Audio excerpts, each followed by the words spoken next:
Chers collègues, M. Bernard Gaillard, personne qualifiée du Césaire, a conclu son propos sur la vie de la région en formulant une sorte d'interpellation pour notre Assemblée. Avec une méthodologie d'évaluation indépendante et rigoureuse, le plan régional de santé 3 devrait présenter des objectifs chiffrés, opposables, un état des lieux précis des besoins nécessaires à financer pour répondre avec pragmatisme aux nécessités à venir de la population. C'est un beau challenge démocratique pour le Conseil régional. Il s'agit exactement de cela. Nous devons faire entendre une voix régionale ferme et déterminée pour mettre au défi l'État sur les moyens financiers et humains et la capacité de régulation que nous attendons. La crise du système de santé est très grave, à l'échelle nationale comme en Bretagne, et nous éloigne de plus en plus de la promesse républicaine d'égal accès aux soins pour toutes et tous. 3 à 4 semaines pour avoir un rendez-vous chez un médecin généraliste à Merdrignac, avec des médecins à bout de force, dont la charge de travail décuple le risque d'erreur. L'UDA Communauté est un territoire avec une densité médicale parmi les plus faibles de la région, et nettement inférieure pour les spécialistes comme les chirurgiens dentistes, les orthophonistes.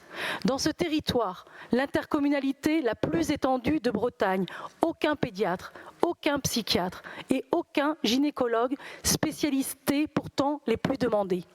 L'accès aux urgences de Pontivy régulé cet été, comme à Guingamp, Carhaix encore aujourd'hui ou ailleurs en Bretagne, par le centre 15, numéro d'urgence devenu outil de triage.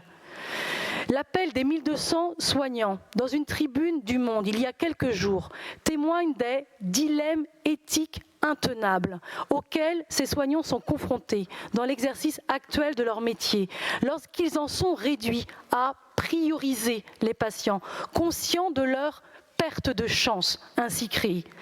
Ce PS3 n'établit pas un diagnostic précis des besoins de santé en Bretagne et des maux actuels de tout le système de santé.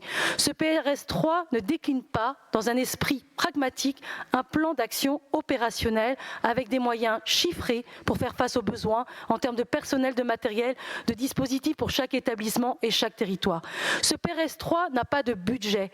Il y est même préconisé de consolider l'offre existante ou encore d'adapter le système de santé aux besoins de la population, mais dans le cadre du respect de l'objectif national des dépenses d'assurance maladie. Or, le projet de loi de financement de la sécurité sociale prévoit une augmentation de 3% de ces objectifs, alors que l'inflation se situe à 7%. Notre exercice démocratique se fourvoierait s'il consistait à donner poliment un avis favorable, même assorti de fortes réserves, comme le prévoyait votre proposition initiale, Monsieur le Président. Notre époque vit un décalage tragique entre l'affirmation de principes tels l'accès à la santé pour toutes et tous, ou la dignité humaine universelle, et la réalité des faits qui dément ce discours. Le droit à la santé est inscrit dans notre Déclaration des droits de l'homme de 1948 et dans de nombreux textes européens et internationaux, mais il est de moins en moins mis en œuvre. Or, la dignité symbolique ne suffit pas. Elle doit s'incarner dans des conditions matérielles. La philosophe Cynthia Fleury évoque ce double mouvement entre le symbolique et le matériel qui fait la valeur de l'idéal républicain. Et elle nous rappelle que tout le travail du politique doit être d'en accompagner la cohérence. Nous serons donc aujourd'hui cohérents en disant non au PRS3 actuel et en demandant à l'État de revoir sa copie, notamment sa copie budgétaire.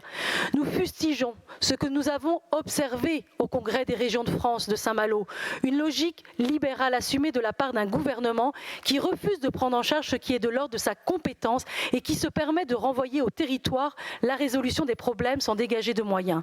Mais il faut aller plus loin et refonder notre politique de santé en approfondissant la réflexion sur le soin.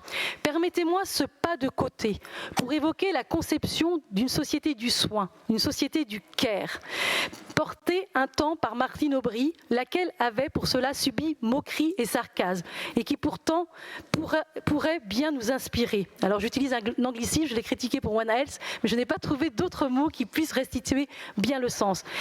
Nous dépeignons trop souvent la philosophie du care comme un discours superficiel de l'assistanat, relevant d'un sentimentalisme déconnecté de la réalité. C'est une erreur. La philosophie du care ou du soin est au contraire une prise en compte de la réalité, de notre réalité, qui est celle de notre vulnérabilité, à toutes et à tous, sauf à penser que nous serions toujours épargnés par la maladie ou que nous serions immortels.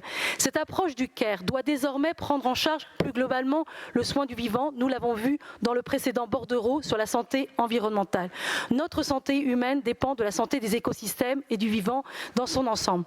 Il est plus que temps de mettre des moyens adéquats dans une politique de santé publique qui permette de valoriser le travail du soin dans de bonnes conditions, avec des équipes étoffées disposant du temps nécessaire pour exercer leur métier. C'est la condition pour créer l'attractivité pérenne de certains métiers. Je pense particulièrement aux infirmières, infirmiers qui ont quitté l'hôpital et qui ne reviendront pas tant que les conditions ne changeront pas.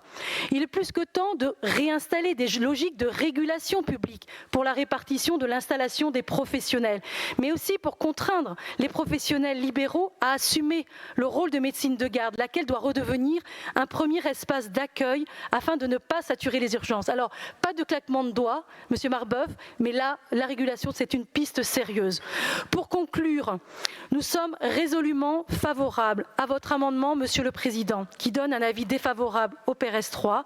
Ceci est cohérent avec la volonté du groupe Reza Glaise de renforcer la capacité autonome de la région et des collectivités locales à engager des concertations approfondies avec les usagers et les professionnels pour organiser au mieux des parcours de soins de qualité et de proximité. Nous avions d'ailleurs défendu pendant la campagne régionale, au sein de la liste Bretagne d'avenir, avec nos collègues écologistes, une régionalisation de l'ARS. Je vous remercie. Merci Madame.